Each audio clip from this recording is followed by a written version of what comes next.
আসসালামু আলাইকুম প্রিয় দর্শক। নির্বাচন তো ঘনিয়ে এসেছে, আপনারা সবাই জানেন। এখন নির্বাচনে কে কি করেছে না করেছে, কার কি করা উচিত না উচিত, এগুলো নিয়ে আলোচনার সময় আর নাই। সবাই তো যার যার মতো কাজ করছে, মানুষের কাছে যাচ্ছে, মানুষের কাছে ভোট চাচ্ছে। কারো কারো বডি ল্যাঙ্গুয়েজে নানা ধরনের আত্মবিশ্বাস ফুটে উঠছে, কেউ কেউ কথার ফুলঝুরি ছোটাচ্ছে, নানা কিছু হচ্ছে। এর মধ্যে শেষ বেলায় এসে নানা ধরনের প্রিডিকশনও হচ্ছে, মানে ভবিষ্যৎবাণী বলতে পারেন, অথবা কে কেমন মনে করছে, কে কয়টা জিততে পারে, এগুলো নিয়েও নানা আলোচনা চলছে। আমি নিজেও একাধিক প্রিডিকশন করার চেষ্টা করেছি, এবং এটা একটা খেলার মতো অনেকটা, এর উপর নির্ভর করবেন না। বাট আমি নিজে, আমার সঙ্গে বিভিন্ন জেলা পর্যায়ে লোকজনের সঙ্গে কথা হয়, আমি নিজে থেকেও কিছু কথা বলেছি, আরও কিছু কথা বলবো। আমি এই নির্বাচনের আগে আগে হয়তো আরও একবার এই ধরনের একটা প্রিডিকশন দেব। হাতে তো আছে আর দুদিন মাত্র। তো আজকে আমি হাতে কিছু পেয়েছি। আমাকে বেশ কিছু সরকারি সংস্থার কাছ থেকে কিছু আমি প্রেডিকশন পেয়েছি, সেগুলো দিয়ে আমি কিছু কথা বলবো। আবার ধরেন একটা জাতীয় দৈনিক, তারাও তাদের বিভিন্ন জেলা প্রতিনিধিদের দিয়ে একটা জরিপ একটা ধারণা পাওয়ার চেষ্টা করেছে যে কোন দলে কতটা জিতবে। তো কি পেলাম আমরা? দেখুন, আমি সরকারি সংস্থার যে জরিপগুলো যা পেয়েছে, যে ধারণাটা পেয়েছে, সেটা আপনাদের একটু বলি। তারা বলছে যে এই ৩০০টা আসন তো হবে না, ২৯৮টা আসনে ইলেকশন হচ্ছে, দুটো তো বাদ আছে।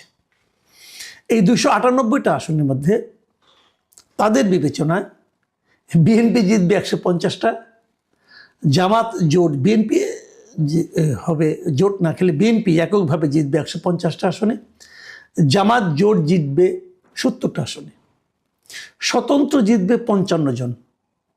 এটা কিন্তু একটা সিগনিফিকেন্ট। স্বতন্ত্র তারা কেন ৫৫ জন বলল? আপনাদের মনে আছে নিশ্চয়ই যে বিএনপির কিন্তু বিদ্রোহী প্রার্থী আছে ৭৯ জন। এই ৭৯ জন প্রার্থী যারা আছে বিদ্রোহী, এদের মধ্যে আমার হিসাবে, আমি যতটুকু হিসাব করে দেখেছি, প্রায় ধরেন আপনার ৪২ থেকে ৪৫ জন এরা খুবই স্ট্রং ক্যান্ডিডেট। এরা হয় নিজেরা জিতবে অথবা অন্য কাউকে জেতাবে। যদি নিজে জিততে নাও পারে, বিএনপির ভোট তারা এতটাই কাটবে যে ওখান থেকে হয়তো জামাত অথবা অন্য কেউ বেরিয়ে যাবে। বিএনপি এই যে তাদেরকে নিয়ন্ত্রণ করতে পারে না, এই ৭৯ জনকে নিয়ন্ত্রণ করতে পারে না, আমি মনে করি এটা বিএনপির একটা বড় রাজনৈতিক ব্যর্থতা। তারা এমন লোককে নিয়ে রাজনীতি করেছে যারা দলের স্বার্থকে ইগনোর করেছে।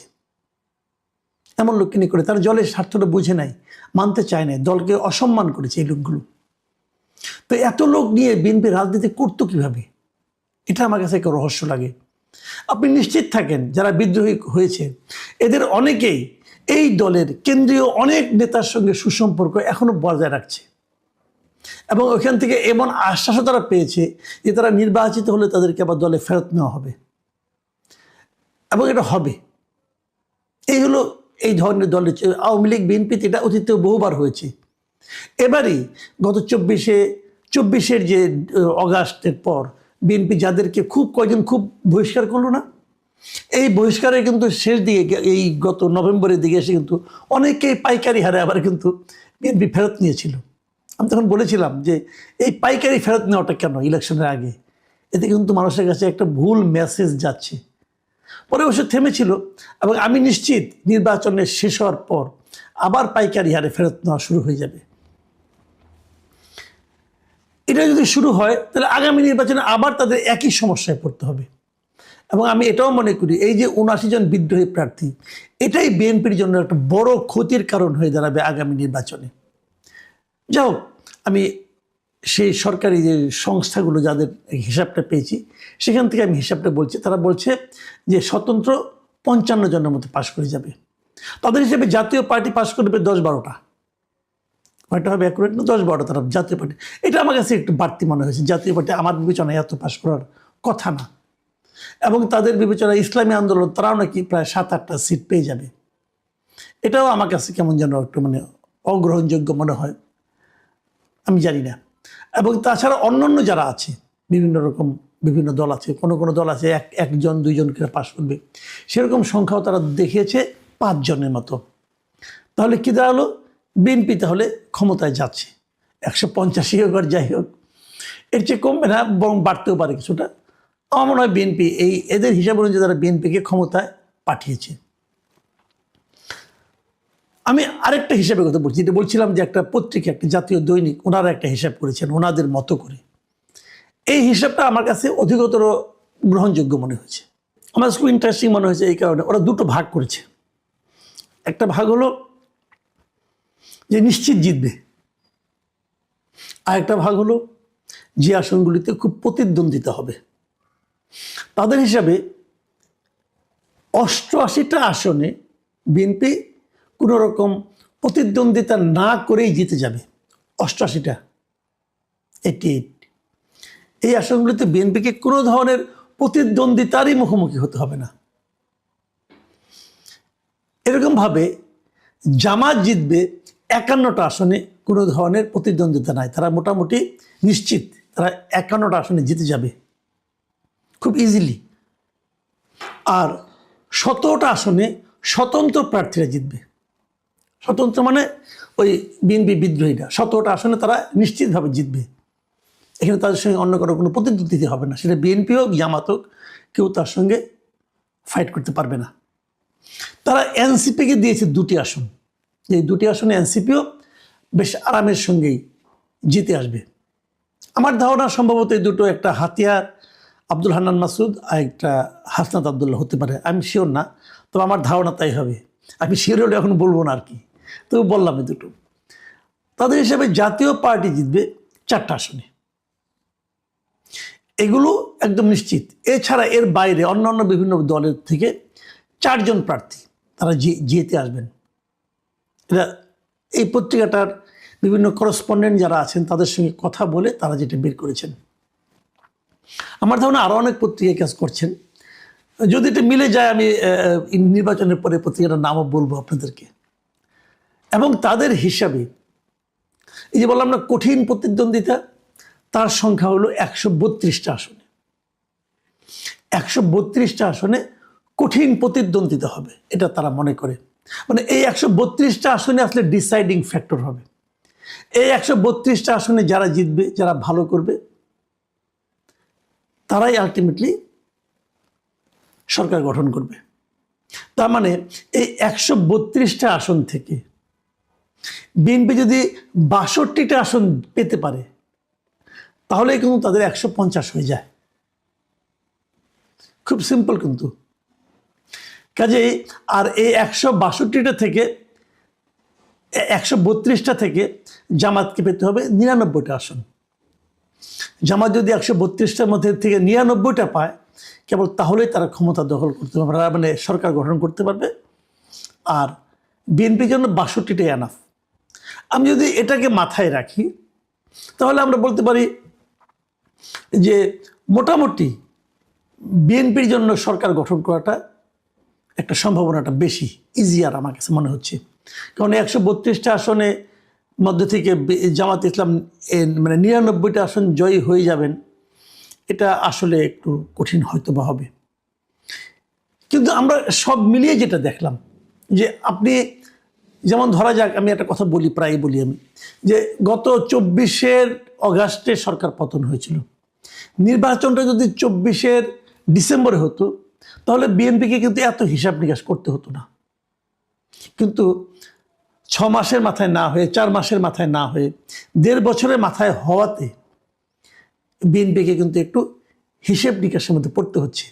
কারণটা কি? এটা হলো আমার মূল প্রশ্ন। কারণটা কি? যত দিন গিয়েছে বিএনপির জনপ্রিয়তা কেন কমল? এই বিষয়টা নিয়ে কি বিএনপির নেতৃবৃন্দ ভেবেছেন একবার? কেন তাদের জনপ্রিয়তা কেন কমল? কারণ হলো দুটো। এই দুটো কারণে আমি উল্লেখ করতে চাই, এই কারণে যে এখান থেকে বিএনপির নেতৃবৃন্দেরও কিন্তু উপলব্ধি করা প্রয়োজন আছে যে কেন তাদের জনপ্রিয়তা কমল। প্রথমত যেটা হয়েছে, যে ওই সময় যদি হতো, তাহলে লোকে আওয়ামী লীগের কোনো সমর্থনের সময় ছিল না। আওয়ামী লীগের যে দুঃশাসন ছিল, সেটার কারণে আওয়ামী লীগের সমর্থন খুবই কম ছিল। কিন্তু পরবর্তী সময়ে ডক্টর ইউনূসের যে অন্তর্বর্তী সরকার, এদের যে দুঃশাসন বলেন, কুশাসন বলেন, এবং এদের মধ্যে অনেক লুটপাটও হয়েছে, এদের কারণে যত মানুষ কষ্ট করেছে, যত ডক্টর ইউনূসের সমালোচনা বেড়েছে, তত কিন্তু মানুষ ইউনূসের সরকারের সঙ্গে তুলনা করেছে আগের সরকারকে, বিএনপি সরকারকে না। কারণ বিএনপি সরকারকে তো অনেকে দেখেই নাই। সেই 2006 সালে কি দেখেছে 18 বছর আগে, ওটিকার মনে আছে নাকি ভাই কারো? কাজেই যত এই সরকারের অপশাসন হয়েছে, যত এই সরকারের নেগেটিভ ইমেজ বেড়েছে, তত মানুষ কিন্তু আগের সরকার মানে আওয়ামী লীগ সরকারের কথা ভেবেছে, এবং সেটা তখন এই সরকারের ব্যাড ইমেজটা যে ভর করেছে বিএনপির উপর। এর হলো একটা দিক। আর দ্বিতীয় দিকটা হলো অগাস্টের পর থেকেই বিএনপির সারা দেশে, বিএনপির বিভিন্ন স্থানীয় পর্যায়ের নেতা কর্মী এবং সমর্থকদের নানা ধরনের তাণ্ডব চলেছে। বিএনপি হাজার হাজার লোককে বহিষ্কার করার পরও সেই তাণ্ডব থামাতে পারেনি, এখনও চলছে। এখনও সারা দেশে যত চাঁদাবাজি হয়, এখনও খুচরা মুচরা যত চাঁদাবাজি হয়, ফুটপাতেও যে চাঁদাবাজি হয়, সেটা কিন্তু জামাতের লোক করে না, বিএনপি লোকজন করে। তাদেরকে বিএনপি থামাতে পারেনি। মানুষের মধ্যে একটা ধারণা তৈরি হয়েছে যে ক্ষমতায় আসার আগে যখন এটা শুরু করেছে, ক্ষমতায় গেলে না জানি কি করবে। কেন করছে চাঁদাবাজি তারা? এখানে একটা ইন্টারেস্টিং ইনফরমেশন কিন্তু আমি আছে, অনেকে আমাকে বলেছে যে তাদের এই চাঁদাবাজি করতে অনেক ক্ষেত্রে নেই, কোনো কোনো ক্ষেত্রে জামাতের লোকজন বড় উৎসাহিত করেছে যে তোমরা চাঁদাবাজি করো, আমরা তোমাদেরকে সারা দেশের মানুষের কাছে তোমাদের অপকর্মের খবরগুলি ছড়িয়ে দিই। এটা হচ্ছে জামাতের স্ট্র্যাটেজি। এই স্ট্র্যাটেজিকে কেউ কেউ হয়তো ঈর্ষা করতে পারেন, আমি কিন্তু অপছন্দ করি না। তারা তো চাইবেই প্রতিপক্ষকে ঘায়েল করতে। বিএনপির ওই সমস্ত নেতাকর্মীরা মাথা মোটার মতো ওগুলোতে ঝাঁপিয়ে পড়েছে, তার তাৎক্ষণিক অর্জনটাকে বড় করে দেখেছে। এটা কিন্তু বিএনপির জনপ্রিয়তা দিন দিন কমিয়েছে। তারেক রহমান দেশে ফেরার পর এই নেগেটিভ দিকটাকে তারা একটু কভার করার চেষ্টা করেছে। এখন তারা এই জন্য একটু অগ্রসর হতে চেষ্টা করছে। বিপরীত দিকে একটা কথা বলি, এই যে বিএনপির যে বিদ্রোহী প্রার্থী, এটাও কিন্তু বিএনপির জন্য একটা নেতিবাচক দিক হয়ে দাঁড়িয়েছে। সব মিলিয়ে আগামী নির্বাচনে কি হবে, কিভাবে কি হবে আমরা বলতে পারবো না, আমরা দেখব। আবার ধরেন অনেকে হয়তো এই কথাও বলবেন যে এই যে জামাতের এতটা অগ্রসর বাড়ানো দেখা যাচ্ছে, যে জামাত আগে 7-8%-এর উপর কখনো ভোট পেত না, এবার তারা এত ভোট কেন পাবে? এটা কিন্তু ওই কারণে যেটা আমি এতক্ষণ ব্যাখ্যা করলাম। কিন্তু তারপরে অনেকে বলছেন যে বিএনপির ভোট তো অনেক, তাকে কি এই জামাত যদি তার ডাবল অথবা আপনার 3 ডাবল হয়ে যায়, মানে 3 গুণ হয়ে যায় ভোটের পরিমাণ, তবু তো বিএনপি থেকে অনেক দূরত্বে থাকে। এটা হলো গণিতের হিসাব, কিন্তু ভোটের হিসাব সবসময় গণিতকে অনুসরণ করে না। এই সামনের দিন কী হবে আমরা জানি না। আমরা একটা সম্ভাব্য একটা আলোচনা জাস্ট করলাম আপনাদের সঙ্গে, আপনারাও এটা নিয়ে ভাবুন। আগামী 2 দিনের আর সময় আছে, 2 দিনের মধ্যে হয়তো আমি আরও একটা জরিপ, যে জরিপে আমার নিজস্ব অবজারভেশন থাকবে বেশি, সেরকম আপনাদেরকে দেওয়ার চেষ্টা করব। এখন এ পর্যন্তই। আল্লাহ হাফেজ।